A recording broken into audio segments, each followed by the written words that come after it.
Welcome to Where's Wendy? Join us as we continue our exploration of Vietnam and Southeast Asia. In this episode, we are exploring Ba Na Hills.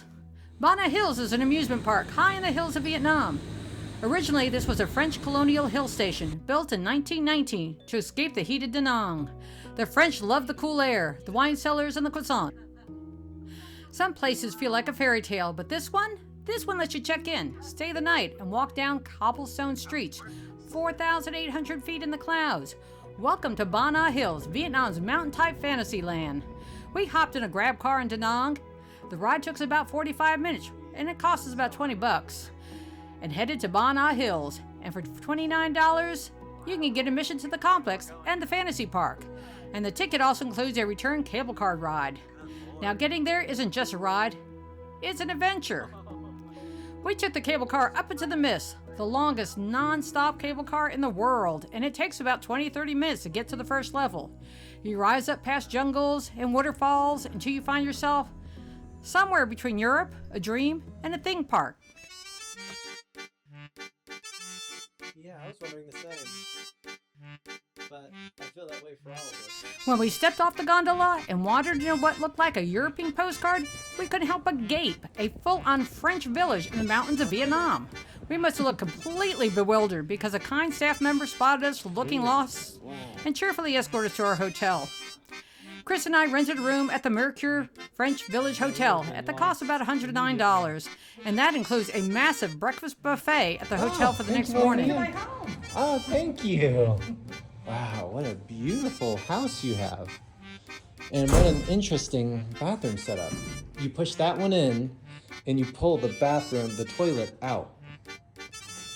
Wow. How interesting. How interesting.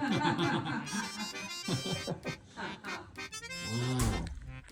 How cool. I wonder what our view is. Of the little French streets in the French village of Vietnam. It sounded like a 19th century European village, and I have to admit, it totally charmed me. Stone towers, iron balconies, and little hidden courtyards everywhere. It was charming and surreal all at once. And after setting our bags down, we were off to explore. We wandered through gardens, cathedrals, a wax museum, and even a Buddhist pagoda. Inside one of the cave-like halls was an entire 3-story indoor theme park with games and rides. We rode the alpine coaster, and of course, it was an impressive climbing wall that Chris just had to scale. And if you're wondering how it all fits together, well, it doesn't, and that's half the fun. And for dinner, we went to a German-style beer hall where the Vietnamese strass were dressed in traditional German outfits. It was like Oktoberfest got dropped in the middle of Southeast Asia. Unusual? Very. Memorable? Absolutely. After the park closed and the crowds went home, we had the place nearly to ourselves. The mist rolled in, street lamps flickered, and we wandered through an empty French village like extras in a mystery novel. It got downright chilly, so I handed Chris my extra jacket because that's what moms do. Now, here's the insider tip. If you stay at the hotel, you get early access to the park. So we got up bright and early and took the gondola back up to the Golden Hands Bridge. This time with hardly anyone around. No crowds, no line of tourist buses. And let me tell you, there's nothing like standing there in the quiet before the world wakes.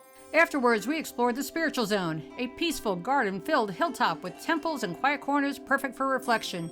You could hear nothing but the wind, a few bells, and a distant call of birds. Up there, it's not just a theme park, it's a place to breathe.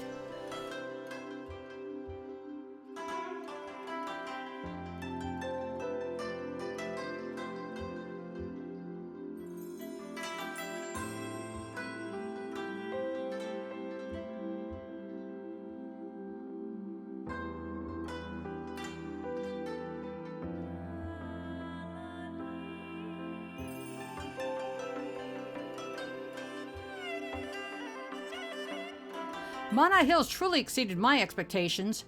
Sure, it was quirky and surreal. Vietnamese staff dressed as Germans, medieval towers, theme park coasters, but it was also beautiful and peaceful in its own odd little way. And being there reminded me, travel isn't always about the bucket list. Sometimes it's about waking up in a castle and remembering what wonder feels like. If you ever find yourself in central Vietnam, I say ride that cable car, stay the night, Catch the sunrise from the stone hands in the sky. If you're over 40 and wondering whether adventures like this are still for you, let me tell you, they are. And they're waiting just above the clouds. Thanks for joining us. Don't forget to like, subscribe, and hit that little bell. And as always, keep wondering, keep wandering, and see you on the next stop, wherever it takes us. Goodbye, hotel room. We miss you. Very nice hotel room. Very nice to come back to. Very nice hotel room.